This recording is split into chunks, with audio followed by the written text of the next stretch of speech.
Senator Robin naman eh.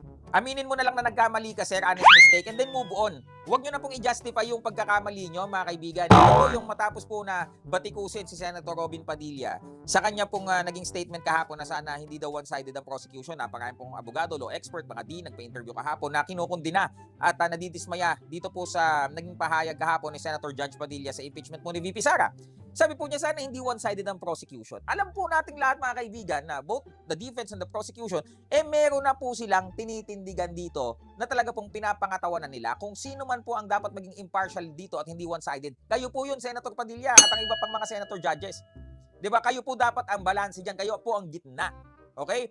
Ang depensa at ang prosecution, meron na po silang napili na dapat nilang panigan. In the first place, di ba, ang prosecution, that's the reason why they ended up prosecuting ito pong si VP Sara at may impeachment because kinalap na po lahat nila ng ebidensya even last year pa yung hindi natuloy ang impeachment, and they believe, the prosecution believe na nagkasala po si VP Sara, kaya nga po nandyan sila na nagpo-prosecute eh. Kung half-hearted po sila, kung hindi po nila sigurado na nagkasala si VP Sara, wala po sila dyan, hindi po mamamaterialize yung impeachment kung hindi po sila sigurado na may sala si VP Sara. Gayon din po ang depensa. Kaya po ganyan ang depensa dahil naniniwala po sila na walang sala si Vice President Sara Duterte. See, they already take sides, Senator Robin. Ang depensa, naniniwala silang walang sala si VP Sara. Ang prosecution, naniniwala silang nagkasala si VP Sara. That's it.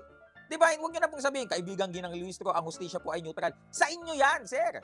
Huwag nyo na pong i-justify yung pagkakamali ninyo. Diba? It takes a real man to admit his mistakes, mga kaibigan. Hindi nakakabawas ng pagkalalaki yan. Sabihin nyo lang, ako po, mga Ginoo, binibini, ako po ay inaamin ko po na ako po ay nagkamali. Pasensyahan nyo na po at ako ay tila baga kinabahan kahapon, ano? At natigilan nga ho ako at binaling ko na lamang sa nag-iingay, ano ho? Kasi parang medyo nahalata din ni Senator Robin na nagkamali siya eh. Di ba? Sino ba ang advisor ni Senator Robin? Sir, mas makakatulong po kung aminin nyo na lang na nagkamali ho kayo. Tuloy ho natin, ano pong sabi niya? Ang tungkulin ng prosecution, fiscal, ay hindi para manalo. Ha? Di ba kaya nga ho, ang prosecution ho, mga kaibigan, parang sa sa regular hearing, hindi po yan naakyat sa RTC kung sa prosecution pa lang ay naging mahina na yung kaso, i-dismiss nila yan. The reason why it will tawag dito, escalate sa RTC, for example, from fiscal, talaga pong naniniwala sila na may ginawang pagkakasala yung respondent. Di ho ba?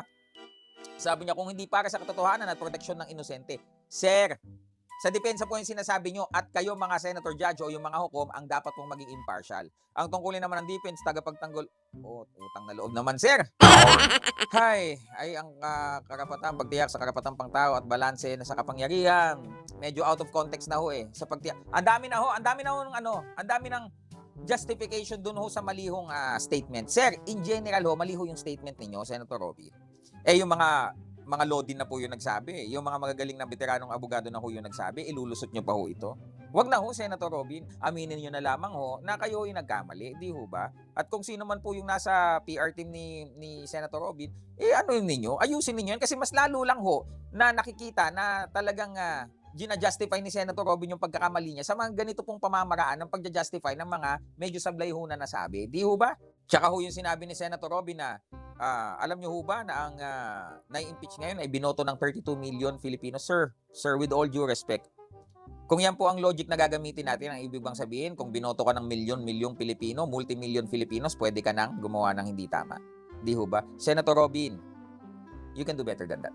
Okay? Kayo po, ano pong masasabi nyo? Silver Voice TV, magandang umaga sa inyo lahat.